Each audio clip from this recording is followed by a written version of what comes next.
Earlier this month, Kim Kardashian was criticized by the Food and Drug Administration in the U.S. for posting this endorsement for a morning sickness drug on her Instagram account. Now, the FDA says that her post violates rules for promoting drugs because they don't mention the side effects. Dr. Dan Nayot is a fertility expert. He joins us now with information about morning sickness medication, what you need to know. And, Doctor, what do you feel about celebrities endorsing drugs? I mean, it's one thing to endorse purses and shoes, of course, but we're talking about people's health here. 100%. So first of all, I do think it's quite a dangerous thing to be promoting drugs, especially if you're not a medical practitioner. But specifically in pregnancies, when it's not only the patient, but the unborn child is quite dangerous. Right. And the unfortunate thing is she has millions and millions of followers. Right. A lot of people think, well, if it worked for Kim Kardashian, you know, I'll try that. Although, do you need, this is diclegis in the States, but diclectin here? That's right, diclectin. Okay. And so what is that drug? How long has it been around? How safe is it? So diclectin's been used for nausea and vomiting in pregnancy in Canada for decades. It's actually a combination drug. It's a vitamin B6 and it's an antihistamine. It's a pill that we prescribe to women. It's a delayed release and it really helps quite well with nausea and vomiting. Okay, so just to be clear, Kim Kardashian is under fire not for endorsing a drug that doesn't work, but because, I mean, in a tweet that's only, what, 144 characters, I guess you didn't get into some of the possible side effects like drowsiness and, you know, don't take this while you're driving. That's correct. That's the biggest issue for me, is that when you leave out things like the safety and the effectiveness, it's quite misleading. Although it is one of the medications we do use to treat nausea and vomiting, there's a lot more you need to know about it.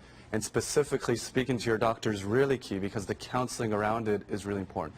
You know, the diclectin medication is a delayed release, so you don't just take it as you're feeling nauseous, but it's sort of in anticipation of nausea. Right. What else can women do? I've had 2 kids and mercifully did not have morning sickness, and I was so glad because I've seen friends go through it, and it's just horrendous. Some people don't want to take drugs. Is there anything else you can do? Well, I'm all for that too. I do think there's first-line therapies like lifestyle diet modifications. Some of the historical advice that we give are things like getting enough rest, staying hydrated, changing your diet. So, you know, you want to avoid triggers, and a trigger is a pretty generic word for whatever it is for you that makes you feel unwell, whether it's spicy food, certain smells.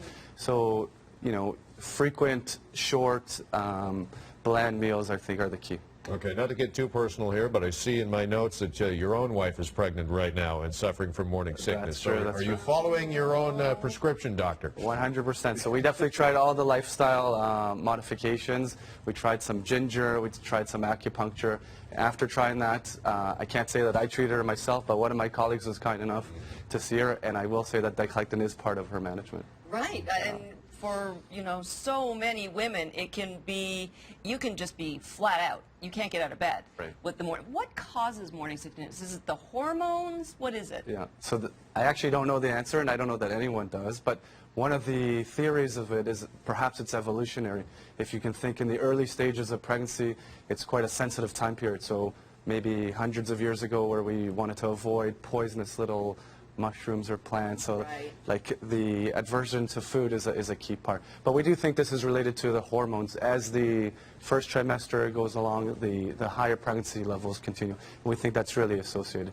But I will say people refer to it as morning sickness, which is kind of a misnomer, because as some of your friends and my wife have experienced, it happens throughout the whole day. Yes, I've definitely heard Fortunately, we have that drug, and as somebody tweeted, we don't have a drug for the nausea that's caused by the Kardashians themselves. So, well done. No comment. Dr. Dan Nayot, thank you so much. Thank you very much.